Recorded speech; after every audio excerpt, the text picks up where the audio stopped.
વાત કરીએ અમદાવાદની. અમદાવાદ શહેરમાં શરૂ થયો છે વરસાદ. અમદાવાદના ગુજરાત યુનિવર્સિટી વિસ્તારમાં વરસાદ વરસી રહ્યો છે. અમદાવાદમાં કાળા ડિબાંગ વાદળો છવાઈ ચૂક્યા છે અને આ વાતાવરણની વચ્ચે અમદાવાદના કેટલાક વિસ્તારોમાં વરસાદની શરૂઆત થઈ ચૂકી છે.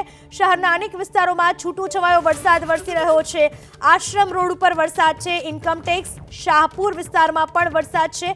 અમદાવાદમાં સાંજ થતાં જ વાતાવરણમાં અચાનક જ પલટો આવ્યો હતો અને વાતાવરણમાં ઠંડક સાથે હાલ વરસાદનું આગમન જે છે તે અમદાવાદના અલગ અલગ વિસ્તારોમાં શરૂ થઈ ચૂક્યું છે. આપ જે વિસ્તાર જોઈ રહ્યા છો તે અમદાવાદનો યુનિવર્સિટી વિસ્તાર છે કે જ્યાં સાંજ થતાં જ વાતાવરણમાં અચાનક જ પલટો આવ્યો. વાદળો સાથે જે છે તે હાલ વરસાદ અમદાવાદના અલગ અલગ વિસ્તારમાં વરસી રહ્યો છે. અમદાવાદના બાપુનગર સહિતના વિસ્તારોમાં હાલ વરસાદ જે છે તે વરસી રહ્યો છે. આપ જોઈ રહ્યા છો અમદાવાદનો યુનિવર્સિટી વિસ્તાર કે જ્યાં આગળ હાલ વરસાદ જે છે તે શરૂ થઈ ચૂક્યો છે. લોકો જે છે તે રેનકોટ પહેરવા માટે હવે મજબૂર બન્યા છે. વરસાદની અચાનક જ એન્ટ્રી થતાં હાલ અમદાવાદવાસીઓ જે છે તેઓ હવે પોતાની હેડલાઇટો વાહનમાં ચાલુ કરવા માટે મજબૂર બન્યા છે. તો કેટલાક લોકો છત્રીઓનો સહારો લઈને હાલ વરસાદથી બચવા માટેના પ્રયાસ કરી રહ્યા છે. હવામાન વિભાગે આગાહી કરી હતી એ જ મુજબ અમદાવાદ સહિતના વિસ્તારોમાં જે પ્રકારે વરસાદ વરસવાની આગાહી કરી હતી તે વરસાદ હવે